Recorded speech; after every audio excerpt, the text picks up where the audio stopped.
Alam naman po natin, di ba, sadyang mahalaga ang pagtanaw ng utang ng loob sa kulturang Pinoy. Pero hanggang saan ba ang pagsusukli natin sa kabutihang ibinibigay sa atin? Hindi ba ganun talaga kapag tumatanggap ka ng tulong, may hinihintay kang kapalit. Yun ang mahirap doon eh. Talagang hindi mo maiwasan.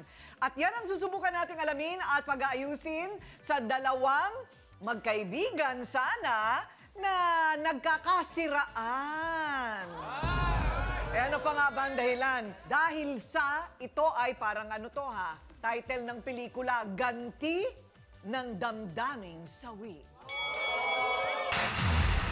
Ito po yung daanan namin. Ito po yung dinadaanan niya araw-araw. Diyan daw po nalaglag yung wallet niya na ako ang nakapulot ng wallet niyang nawawala. Nang dahil sa paratang ni Mamay Sita, sukdulang kahihiyan raw ang inabot ni Niknik sa kanilang lugar. Ang masasabi ko po kay Mamay Sita ay talaga pong laging tamang hinala at bintangera pa.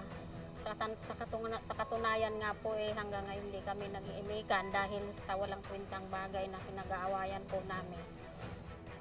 Ahas daw si Niknik dahil matapos patirahin ng 2 taon, nagawa pang pagnakawan si Mamay Sita. Grabe pa yung ugali niya kay Mamay Sita. Nagsisinungaling, tapos 2 taon siya pinalaban ni Mamay Sita, tapos pagnanakawan niya na. Nasirang reputasyon laban sa utang ng loob. Sino nga ba ang mas may katwiran? May init na akusasyon. Kaya pa bang remedyohan? Siya raw ang biktima ng maling akala at sobrang paninira. Naku naman, hindi pa rin nagbabago ang mundo. Ganun pa rin siya. Eto na ang nagrereklamo, Niknik, humarap ka na.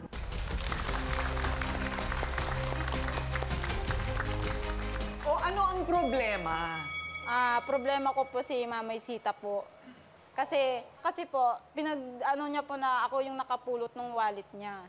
Ako daw po yung nakakuha ng wallet niya nung nakita niya po ako na namili po ako ng namalengke po ako. Tapos yun po sabi niya sa akin, ako po yung nakapulot. Klaruhin natin ang kanilang relasyon.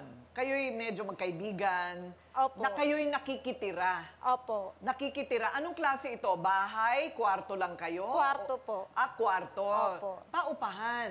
Hindi naman po. Pinatira lang po kami kasi naawa po siya sa amin. Naaawa Nilibre siya po sa inyo.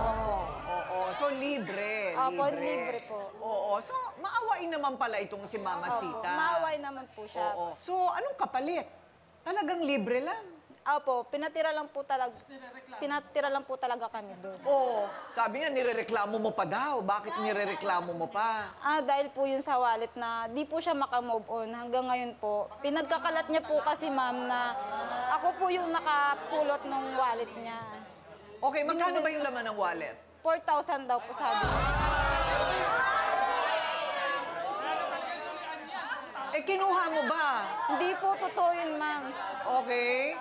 Pero yung wallet, teka muna, yung wallet nakita ulit. Hindi ko na po alam kung may nakakita po nun. Pero wala po talaga ako nakuha ang wallet. Oh. Sabi ko, kung ako naman po ang nakapulot ng wallet niya, di sana po, ako po yung nakabili po ako ng gamit ng anak ko. Tapos, naibili ko po yung kailangan ng mga anak ko. Kung ako po talaga ang nakapulot ng wallet na yun. Yun po talaga sabi ko sa kanya. Simula po nung pinagkalat niya po sa mga tao dun sa amin, sa lugar namin, na ako daw po magnanakaw. Kahit po sa trabaho ko, yung mga racket-racket ko po, pinagsisira niya po ako dun na ako daw po magnanakaw. Hanggang ngayon po, hindi na po ako tinatanggap ng mga amo ko. Dahil wala na po silang tiwala sa akin. Paano naman umaabot yung chismis at paninira sa mga Kasi amo mo? po, dati din po siyang nagtatrabaho doon. Dati po siyang naging katulong doon sa village na yon. Tapos, kilala niya po yung mga naging amo ko. Pinagkukwento niya po ako daw po ay magnanakaw. Kaya hindi na po ako pinagkatiwalaan. Hanggang ngayon, wala na po. Sa isang linggo, 2-3 beses na lang po ako nakakaraket. Ano yung racket mo? Maglalabada po, maglilinis ng bahay. Teka muna, hindi ba't bumukod na kayo? Opo, nakabukod na po kami. Hindi pa rin po niya ako tinatantanan kasi kung ano-ano po mga binibintang niya sa akin.